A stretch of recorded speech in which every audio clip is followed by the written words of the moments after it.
नमस्ते दोस्तों, welcome to सपनास education. आज हम क्या पढ़ेंगे? आज हम the key element of democratic government के बारे में पढ़ेंगे। कल लास्ट क्लास में हमने समझा था कि डेमोक्रेटिक गवर्नमेंट क्या है। तो आज डेमोक्रेटिक गवर्नमेंट के जो की एलिमेंट्स है वो सब क्या है उसके बारे में पढ़ेंगे। चलिए शुरू करते हैं।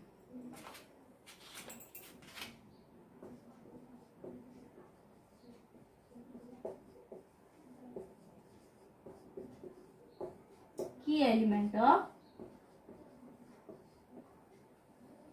Democratic government. ठीक है, तो की एलिमेंट्स सब क्या क्या होते हैं डेमोक्रेटिक गवर्नमेंट में? डेमोक्रेटिक गवर्नमेंट का अर्थ यह है कि लोकतंत्र, इसमें लोगों के हाथ में पावर होती है। डेमोक्रेटिक गवर्नमेंट में लोगों के हाथ में पावर होती है। और हमारे देश में, भारत में डेमोक्रेटिक गवर्नमेंट है। कैसी गवर्नमेंट है हमारे देश में? डेमोक्रेटिक गवर्नमेंट है।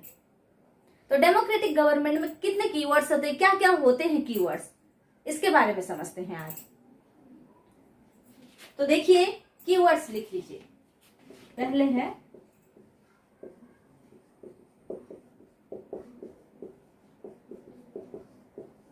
पार्टिसिपेशन, फिर आता है other ways of participation,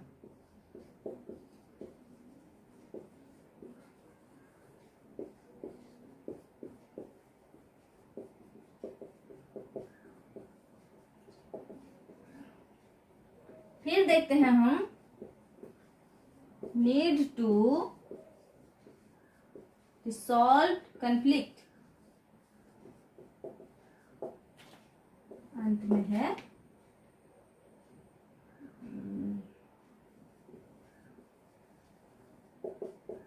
equality and justice.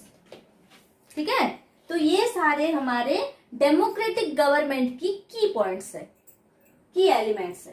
ठीक है, देखिए participation, other ways of participation, फिर नीड टू रिसॉल्व कंफ्लिक्ट, फिर आते हैं लास्ट में इक्वलिटी एंड जस्टिस। तो इसे हम एक एक करके समझते हैं। तो चलिए समझेंगे कैसे। पार्टिसिपेशन, पार्टिसिपेशन का अर्थ क्या है? पार्टिसिपेशन मतलब हम कैसे सरकार में अपनी योगदान दे सकते हैं, हम कैसे पार्टिसिपेट कर सकते हैं। तो पार्टिसिपेट कैसे करते हैं हम? देखिए, सभी सरकार को कैसे चुना जाता है? लोकतंत्र सरकार में, डेमोक्रेटिक गवर्नमेंट में हम सरकार कैसे चुनते हैं? हम अपनी इच्छा से, जनता होती है, देश के जो जनता होते हैं वो लोग अपनी इच्छा से, अपनी मन जिसे कहे उसे हम चुनते हैं। अपनी एक रिप्रेजेंटेटिव के रूप में हम खुद चुनते हैं अपनी इच्छा से, और वही जो रिप्रेजेंटेटिव चुनते हैं वो जाकर सरकार बनाती है। तो हम रिप्रेजेंटेटिव चुनते हैं, यहीं पे वोट देते हैं। जो चुनाव होता है, हमारे भारत में 5 साल में एक बार चुनाव होता है। प्रत्येक सरकार की एक समय सीमा होती है। तो हमारे भारत में 5 साल होती है सरकार की समय सीमा। 5 साल में फिर से सरकार चेंज होती है। अगर वही सरकार अगर ठीक से काम करे तो हम फिर चुनाव जब लड़ती है तो हम उसको फिर से देते हैं वोट। तो इसी तरह से हम जानते हैं कि पार्टिसिपेशन मतलब कैसे हम करते हैं पार्टिसिपेशन? वोट देकर, जब चुनाव होती है तो हम वोट देते हैं और उसको पार्टिसिपेशन हम कहते हैं, मतलब सरकार में हम पार्टिसिपेशन करते हैं इस तरह से। क्योंकि लोगों के हाथ में पावर होती है सरकार चुनने की। कहा किस तरह की गवर्नमेंट में? डेमोक्रेटिक गवर्नमेंट में। और कल जो हमने पढ़ा था मोनार्की गवर्नमेंट जो होती है, पूरे के पूरे शासन व्यवस्था राजा के हाथ में होती है, लोगों की कोई पावर नहीं होती। लेकिन डेमोक्रेटिक गवर्नमेंट में लोगों के हाथ में पावर है। फिर देखते हैं पार्टिसिपेशन में, तो ये समझ में आ गया। और अमेरिका में क्या होता है? अमेरिका की समय सीमा, सरकार की जो समय सीमा होती है वो 4 साल की होती है, लेकिन हमारे भारत में 5 साल की होती है। अब देखिए अदर वेज ऑफ पार्टिसिपेशन, ये तो हमने समझ लिया कि पार्टिसिपेशन क्या है, लेकिन यहीं पे देखते हैं अदर वेज ऑफ पार्टिसिपेशन के अदर वेज, और क्या क्या वे हो सकते हैं हम पार्टिसिपेशन करने के। तो देखिए, हमने सरकार तो चुन लिया, एक रिप्रेजेंटेटिव तो चुन लिया, हमने चुनाव लड़के वोट देके वोटिंग करके हमने सरकार तो चुन लिया। लेकिन अगर वो सरकार के बारे में हम जो पॉजिटिव थिंकिंग लेके उसे जो वोट दिए थे, अगर पदवी में आने के बाद वो अगर भूल जाए हमको, हमारी इच्छा के अनुसार हमें अच्छा लगे वैसा काम ना करे, तो हम क्या करेंगे? 5 साल तो इंतजार नहीं कर सकते कि वो 5 साल कब खत्म होगा, 5 साल खत्म होने के बाद तो वो चला जाएगा, दूसरी सरकार आएगी, ये सब तो नहीं सोच सकते ना। जैसे कि 2005 अगस्त में क्या हुआ था, सरकार ने इलेक्ट्रिक बिल बढ़ा दी थी, जो कि जनता को पसंद नहीं था। तो अगर हम सरकार कोई काम करती है जो कि हमें पसंद नहीं आया, तो हम क्या कर सकते हैं? देखिए क्या कर सकते हैं, हम जाके रैली कर सकते हैं, हम उसमें क्रिटिसाइज कर सकते हैं। उसके बाद हम क्रिटिसाइज करेंगे कि सरकार की ये जो बात है हमें पसंद नहीं आई, क्योंकि सरकार हमारी है, हमने चुनी है सरकार को, हमने सरकार को चुना है, तभी जाकर वो सरकार बनी है। तो हमारा अधिकार है उस पर कि हम कहें। तो हम क्या करेंगे? हम क्रिटिसाइज करेंगे। फिर क्या करेंगे? अगर फिर भी वो बात नहीं मानी, रैली करेंगे, स्ट्राइक करेंगे, सिग्नेचर कैंपेन करेंगे, ये सब भी कर सकते हैं हम। तो ये सब अभी जो मैंने बताया, ये सब आते हैं अदर वेज ऑफ पार्टिसिपेशन। यहीं पे हम वोट देते हैं, पार्टिसिपेशन करते हैं। ये अदर वेज ऑफ पार्टिसिपेशन में क्या होता है? अदर वेज ऑफ पार्टिसिपेशन में हमने ये सब रास्ता अपनाया कि हम कैसे अपनी जो तर्क है, अपनी जो ओपिनियन है, अपनी जो बात है, वो हम सरकार के सामने कैसे व्यक्त करें। सरकार के सामने व्यक्त करने के लिए यही रास्ते हैं। अब समझते हैं, need to resolve the conflict. Conflict जब शुरू हो जाती है, कंफ्लिक्ट मतलब विवाद कब होती है? देखिए, सबसे पहले हम छोटे से एग्जांपल लेते हैं। अगर आप स्कूल में पढ़ रहे हो, आपकी कक्षा में आपका झगड़ा आपकी एक दोस्त के साथ हो जाता है, दोनों दोस्त में झगड़ा हो जाता है। उस झगड़ा को कौन सॉल्व करेगा? आपके कोई दोस्त आएगा, वो आप दोनों को समझाएगा कि ये आप गलत हो या आप गलत हो, दोनों में से कोई तो गलत होगा, दोनों में से दोनों भी गलत हो सकते हैं। तो उन दोनों में जो झगड़ा हो रहा है उसको कौन सॉल्व करेगा? और एक दोस्त आके। अगर वो भी नहीं कर पाया तो हमारे टीचर्स हैं। जब बच्चों के बीच में झगड़ा शुरू हो जाती है तो टीचर्स आते हैं उसको संभालने के लिए, वही प्रॉब्लम को सॉल्व करने के लिए टीचर्स आते हैं। उसी तरह स्कूल में जैसे प्रॉब्लम को सॉल्व करने के लिए हमारे टीचर्स हैं, उसी तरह हमारे देश के जो प्रॉब्लम्स का जो सोल्यूशन निकालने के लिए हमारे सरकार होती है। तो देखिए, एक एग्जांपल देती हूं, कर्नाटका और तमिलनाडु। इसको पहले मिटा दूं क्या? ऊपर का मिटा देती हूँ, ठीक है? ये दोनों हो गए हैं, इसको मिटा देती हूँ।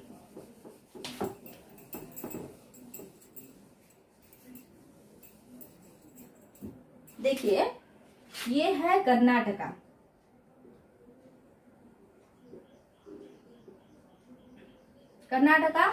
और यहीं पे है, सोच लीजिए कि तमिलनाडु।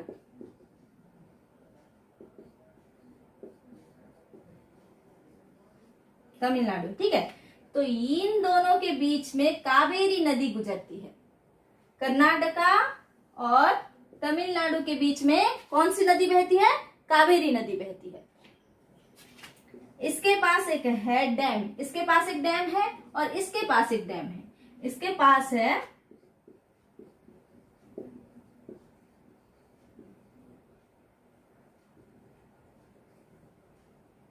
कृष्ण सागर डैम। कृष्णा सागर डैम किसके पास है? कर्नाटका के पास है। और इसके पास है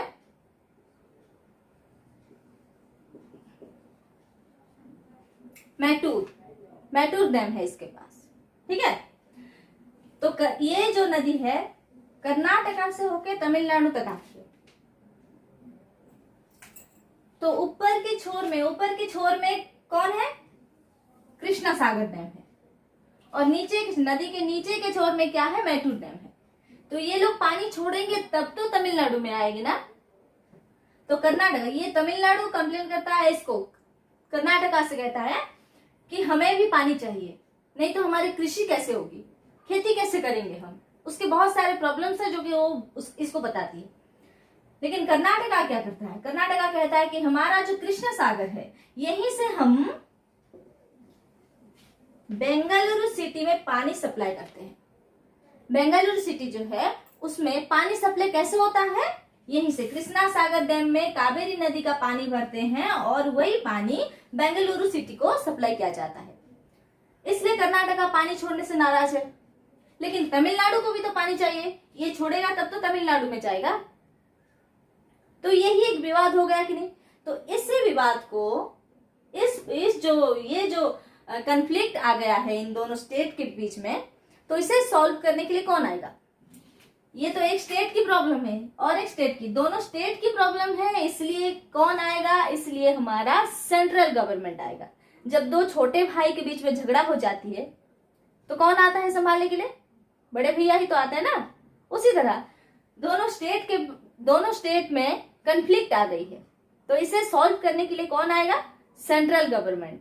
ठीक है, तो सेंट्रल गवर्नमेंट आएंगे और इसका यही जो प्रॉब्लम है इसको सेंट्रल गवर्नमेंट ने आया और ये जो प्रॉब्लम है इसको सॉल्व किया। तो यही होता है हमारे पॉइंट नंबर 3 में, नीड टू रिजॉल्व कन्फ्लिक्ट। अगर हम इसको कन्फ्लिक्ट को, अगर हम प्रॉब्लम जो आती है, जो विवाद होती है, उसका अगर हम सॉल्यूशन नहीं निकालेंगे तो वो आगे जाकर भयानक रूप ले सकती है। एक छोटा सा झगड़ा भयानक रूप ले सकती है, इसलिए ये जो कन्फ्लिक्ट है इसको रिजॉल्व करना जरूरी है। क्या कौन करते हैं, गवर्नमेंट करते हैं। किस प्रकार की गवर्नमेंट में ऐसा होता है, डेमोक्रेटिक गवर्नमेंट में ऐसा होता है। ठीक है, फिर लास्ट में चलते हैं हम equality and justice. Equality and justice, इसे अच्छे से समझ लीजिएगा। इक्वलिटी का मतलब है समानता और जस्टिस का मतलब है न्याय। तो समानता होनी चाहिए। सबसे पहले एक डेमोक्रेटिक गवर्नमेंट में समानता होनी चाहिए। जितने भी जनता है, पूरे देश में जितने भी जनता है, सभी में कोई जाति भेद नहीं, कोई पार्थक्य नहीं होना चाहिए, कोई भेदभाव नहीं होना चाहिए। सबको समानता, एक समान नजर में देखना चाहिए। लेकिन पहले क्या होता था, जो दलित लोग होते थे उन दलित लोगों को, जबकि भगवान सबके होते हैं, लेकिन वो भगवान की दर्शन करने के लिए भी मंदिर तक नहीं जा सकते थे। दलित लोगों के साथ ऐसा अत्याचार होता था, अस्पृश्यता थी, छुआछूत की भावना थी। डॉक्टर अंबेडकर और कुछ अन्य लोगों ने मिलकर इसका विरोध किया। फिर उन्होंने कहा कि ये जो कार्य हो रहा है ये अमानवीय कार्य है। सब एक जैसे मनुष्य हैं, किंतु जाति भेद क्यों है। जाति भेद को हटाना चाहिए, अस्पृश्यता को हटाना चाहिए, कोई छुआछूत नहीं होना चाहिए। ये सब आया। फिर डेमोक्रेटिक गवर्नमेंट में ये सब आ गया है कि हमारे, देखिए, सरकार के ऊपर भी कोई है। सरकार के ऊपर क्या है, संविधान है। संविधान को लेकर ही सरकार चलती है। तो संविधान में कहा गया कि अस्पृश्यता को हटा दिया गया संविधान से। जो भी अगर छुआछूत करेगा तो वो आइन के अनुसार दंडित जरूर होगा। और दलितों को, हमारे समाज में जो लोग रहते हैं, दलितों को सबके समान बनाने के लिए, समकक्ष बनाने के लिए, समान उनके लेवल में लाने के लिए रिजर्वेशन रखा गया। उनके लिए, दलितों के लिए रिजर्वेशन रखा गया। जो आदिवासी होते हैं, जंगल में रहते हैं, वो बेचारे कुछ जानते नहीं है, सरल प्राणी होते हैं वो लोग। तो उन सबको अपने समाज के सही लेवल पे लाने के लिए, समान लेवल पे उनको इक्वलिटी दिलाने के लिए रिजर्वेशन रखा गया। ठीक है, तो सरकार की काम है कि इक्वलिटी बनाए रखे, सबको समान नजर से देखे, कोई जाति धर्म ये सब नहीं होना चाहिए।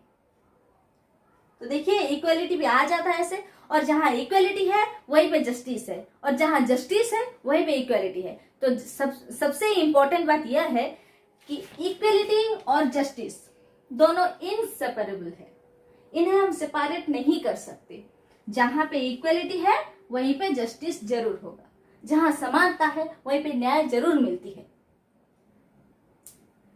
तो आई होप आप लोगों को आज की क्लास बहुत अच्छी लगी होगी, समझ में आ गया होगा कि हमारे भारत में जो डेमोक्रेटिक गवर्नमेंट है उसके की एलिमेंट्स सब क्या क्या हैं और हम कैसे समझेंगे।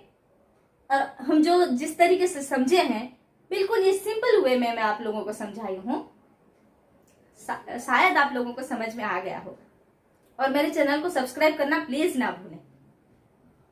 तो आज के लिए इतना ही, धन्यवाद।